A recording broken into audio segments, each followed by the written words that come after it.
Hello बच्चों, कैसे हैं? अच्छे होंगे, मस्त होंगे।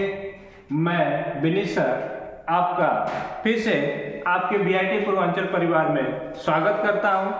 आज हम लोग अंग्रेजी की सबसे बेसिक चीज को लेके चलेंगे और यहाँ से क्रम वाइज हम लोग पूरे ग्रामर के सिलेबस को आगे पढ़ेंगे, जानेंगे एक एक करके, स्टेप बाय स्टेप। आज हम लोग शुरू करेंगे पहला टॉपिक जिसका नाम है सेंटेंस। सेंटेंस क्या होता है? तो सेंटेंस का अर्थ क्या होता है? सेंटेंस मतलब वाक्य होता है। सेंटेंस मतलब क्या होता है? तो सेंटेंस मीन्स होता है वाक्य। ठीक है, तो इसके बारे में हम लोग पढ़ेंगे। ठीक है, तो सेंटेंस क्या होता है यह जानेंगे हम लोग, और काइंड्स ऑफ सेंटेंस जानेंगे कि सेंटेंस के कितने प्रकार होते हैं। ठीक है, क्लियर हुआ? सेंटेंस क्या होता है? तो सेंटेंस का मतलब होता है वाक्य। तो किसको आप वाक्य कहेंगे? अगर मैं बोल दूं हाय, तो क्या आप इसको वाक्य कह सकते हैं? नहीं कह सकते। तो हमें वह चीज जानना है कि जो सेंटेंस है वाक्य है, तो वाक्य है क्या? आखिर वह क्या चीज है जिसको हम लोग क्या कहते हैं? वाक्य कहते हैं। ठीक है, क्लियर हुआ? तो आइए हमें क्या पढ़ना है? सेंटेंस पढ़ना है और सेंटेंस के प्रकार पढ़ना है। अब यहाँ पे हम लोग सेंटेंस की डिफिनेशन जानेंगे, उसको पहचानने का प्रयास करेंगे कि वास्तव में सेंटेंस होता क्या है। तो सेंटेंस क्या होता है, इसका डिफिनेशन है ए ग्रुप ऑफ वर्ड्स। एक ग्रुप ऑफ वर्ड्स मतलब किसकी बात हो रही है? ग्रुप मतलब क्या हो गया? समूह हो गया। वर्ड्स मतलब क्या हो गया? शब्द हो गए, मतलब शब्दों के समूह। एक ग्रुप ऑफ वर्ड्स, एक शब्दों का समूह, विच जो कि makes complete sense is called a sentence. जो कि क्या करता है? तैयार करता है कंप्लीट, पूर्ण सेंस, भावनाओं, इज कॉल्ड ए सेंटेंस। उसे क्या कहा जाता है? सेंटेंस कहा जाता है। तो सेंटेंस क्या है? A group of words which makes complete sense is called a sentence. की मतलब सेंटेंस क्या है? शब्दों का वह समूह है जो कि क्या करता है? हमें पूर्ण अर्थ देता है। ठीक है, किसी भी चीज का पूर्ण अर्थ देगा, कंप्लीट बताएगा। जैसे कि आप मान लीजिए मैं लिख दूं वह, मैं, है, तुम, का, की, के और या खड़ी पाई करना। तो क्या आप इसको सेंटेंस कहेंगे? देखिए, शब्दों का समूह जरूर होना चाहिए, लेकिन वह शब्दों का समूह होना चाहिए जिसका अर्थ भी क्या हो? पूर्ण हो, कंप्लीट हो, सही सही अर्थ निकले, उसके भावनाएं समझ में आए, उसको क्या कहा जाता है? सेंटेंस कहा जाता है। इसको हम लोग, यह शब्दों का समूह तो है लेकिन इसका कोई अर्थ नहीं निकल पा रहा है, इसलिए हम लोग इसको क्या कहेंगे? सेंटेंस नहीं कहेंगे। अगर यही क्या कह देता, वह बाजार जा रहा है, वह बाजार जा रहा है। अब देखिए, यह शब्दों का समूह है और उसका अर्थ भी निकल रहा है कि वह क्या कर रहा है? किसी के द्वारा कोई क्रिया की जा रही है, और क्रिया क्या की जा रही है? बाजार जाने की क्रिया की जा रही है। तो यहाँ पे हमारा क्लियरेंस आ रहा है कि यह हमारा क्या है? एक ऐसा शब्दों का समूह है जिसका क्या हो रहा है? पूर्ण अर्थ निकल रहा है। मतलब समझ में आ रहा है कि नहीं, हाँ, इसके द्वारा कुछ न कुछ किया जा रहा है। ठीक है, आगे हम लोग बढ़ेंगे। देखिए, सेंटेंस को मुख्य रूप से कितने भागों में बांटे? जो सेंटेंस होते हैं, वाक्य होते हैं, मुख्य रूप से उसको 3 भागों में बांट दिया गया है। 3 भागों में बांटा जाता है। 3 टाइप्स ऑफ सेंटेंस। ठीक है, कौन कौन से होते हैं? First is subject. सब्जेक्ट मतलब क्या होता है?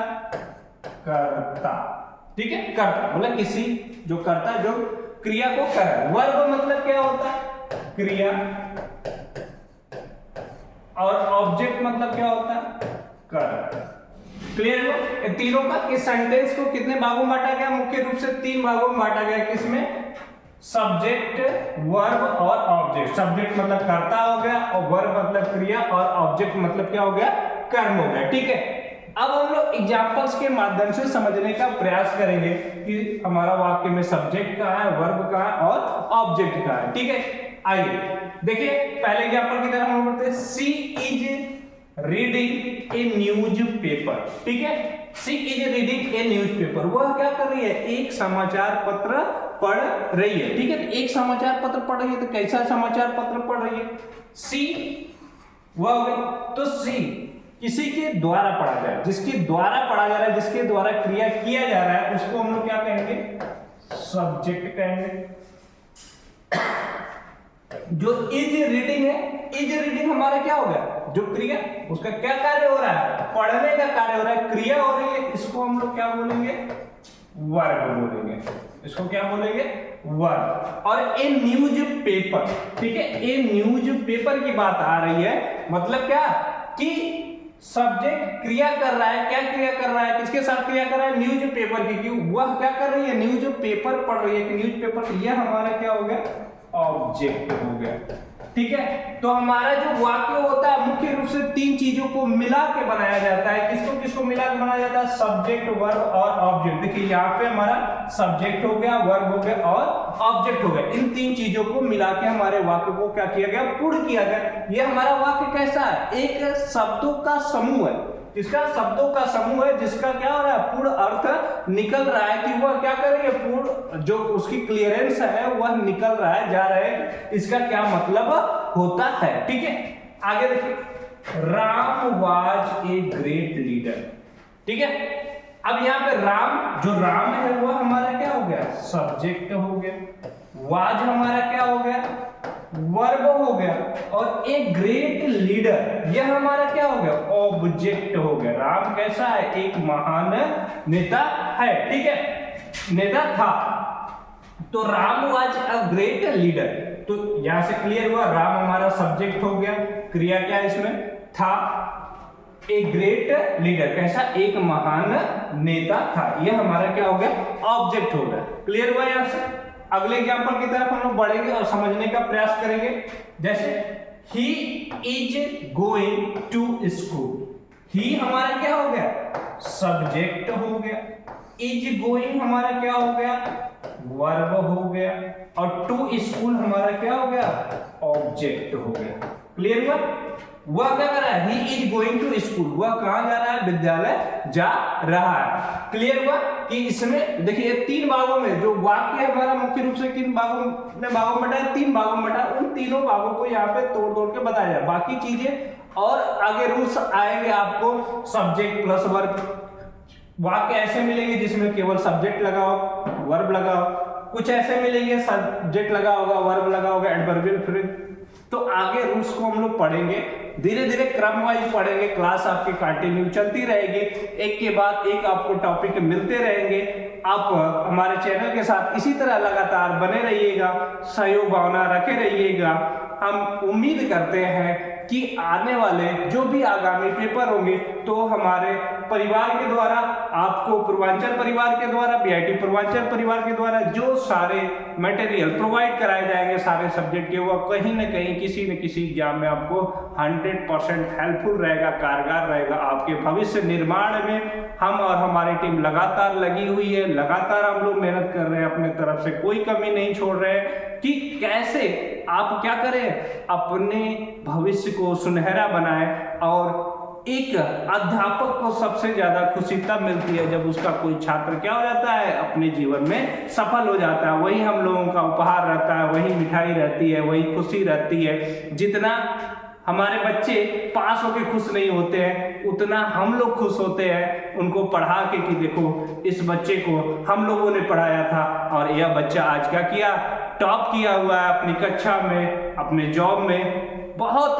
मतलब एक दौर होता है शिक्षक की लाइफ में, स्टूडेंट आते हैं जाते हैं, अच्छे अच्छे पदों पे जाते हैं, तो जो टीचर्स होता है ना, उसका जो एक पोजीशंस होता है, स्थिति जो होती है, उसकी तुलना किसी से नहीं किया जा सकता है। सारे टीचर्स अपने आप में एक महान होते हैं, टीचर्स को हम कंपेयर नहीं कर सकते हैं कि वह क्या क्या त्याग करते हैं, क्या क्या बिंदुओं को देखते हुए चलते हैं।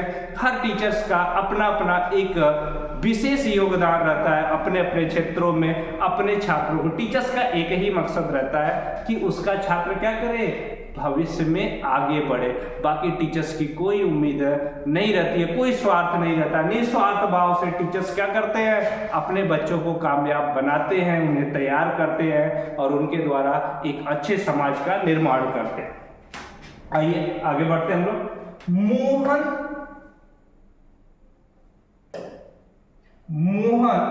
Is our head master. Mohan, तो मोहन जो है वह हमारा क्या हो गया, सब्जेक्ट हो गया। इज जो हमारा वह क्या हो गया, वर्ब हो गया। क्लियर हुआ। और आवर हेड मास्टर जो आ रहा है वह हमारा क्या हो गया, आवर हेड मास्टर हमारा क्या हो गया, ऑब्जेक्ट हो गया। क्लियर हुआ कि जो मोहन है, मोहन क्या है, हमारे हेड मास्टर है, मुख्य अध्यापक हैं। तो आपको यह सारी चीजें समझ में आ गई होंगी कि सेंटेंस क्या होता है और सेंटेंस के कितने भाग होते हैं हम लोग एग्जांपल के माध्यम से। अब इसके अगले टॉपिक को हम लोग अगले वीडियो में लेकर चलेंगे और वहां से सेंटेंस को विस्तार में समझने का प्रयास करेंगे। उम्मीद है कि आपको यह वीडियो बहुत अच्छा लगा होगा, आपके लिए हेल्पफुल साबित हुआ होगा। तो इसी के साथ मैं आज का यह क्लास समाप्त करता हूं और अगले क्लास में हम लोग फिर से मिलेंगे। धन्यवाद।